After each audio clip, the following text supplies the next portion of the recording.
રાજકોટમાં આરોગ્ય વિભાગના દરોડાના સમાચાર પ્રાપ્ત થઈ રહ્યા છે। પોપટપરા વિસ્તારમાં કેરીના ગોડાઉનમાં આરોગ્ય વિભાગના દરોડા પાડવામાં આવ્યા।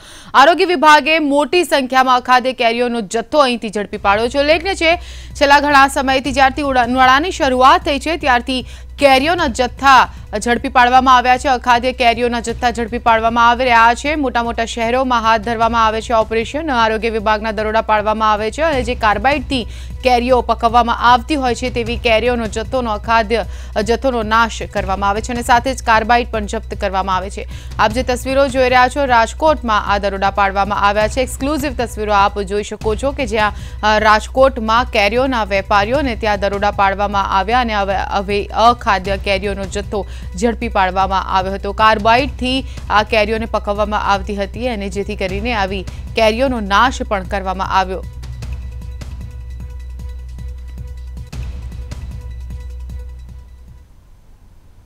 हमारे साथ जोड़ाया है हरीन मात्रावाड़ी बात करूँ तेमनी साथे। हरीन, कया कया बजारों दरोड़ा पाडवामां आव्या अने केटली केरी जत्थो केटली किलो केरी अहीं झड़पी पाडवामां आवी छे?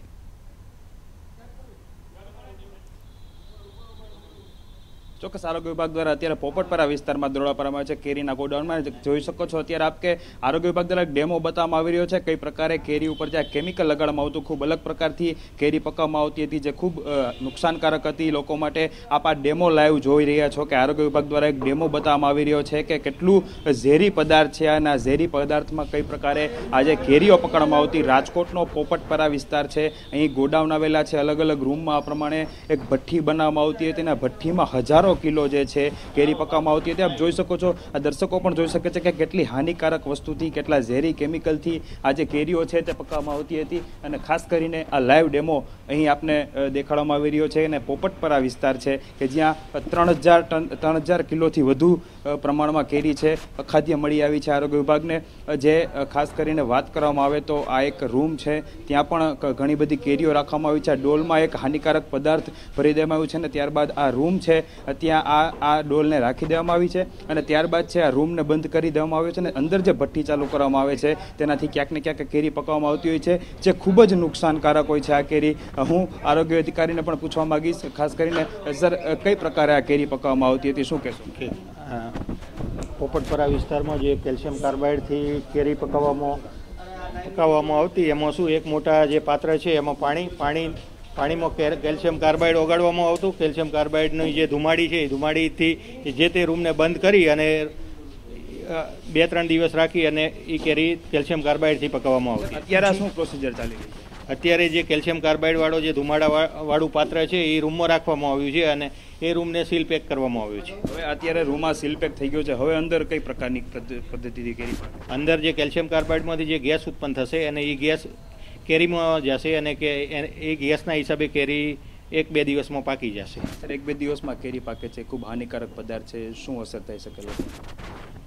જે કેલ્શિયમ કાર્બાઇડ છે એ ખરેખર ઝેરી વસ્તુ છે અને જે ગેસ છે એનાથી પેટને લગતા, આંતરડાને લગતા અને ઘણી વખત માણસમાં અનઇઝીનેસ, આપણે એવું ફીલ કરીએ છીએ કે મને અનઇઝીનેસ છે, એટલે અનઇઝીનેસ પ્રકારના કેસ પણ જોવા મળતા હોય છે।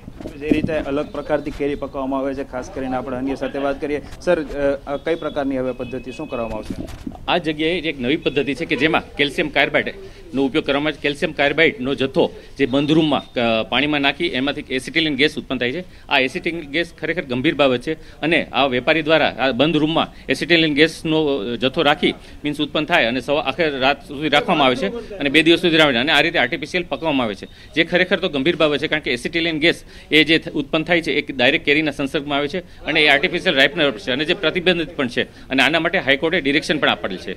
જે રીતે વાત કરવામાં આવે કે અલગ પ્રકારથી કેરી પકવવામાં આવે છે, ખૂબ હાનિકારક છે મનુષ્ય માટે અને ખાસ કરીને ખૂબ મોટી પ્રમાણમાં જથ્થો મળી આવ્યો છે। અંદાજે 3000 કિલો કેરીનો જથ્થો મળી આવ્યો છે અને તે 3000 કિલોથી વધુ કેરી છે તે હાનિકારક હોવાનું પણ સામે આવ્યું છે। જી આભાર હરીન, અમારી સાથે જોડાવા માટે આ તમામ માહિતી આપવા બદલ। જેવી રીતે અમારા દર્શકોને અવગત કરવામાં આવ્યું કે એવી હાનિકારક પદ્ધતિથી કેરીઓને પકવવામાં આવતી હોય છે અને આ કેરીઓ જો આરોગવામાં આવે તો તે ખૂબ જ નુકસાનકારક છે આરોગ્ય માટે।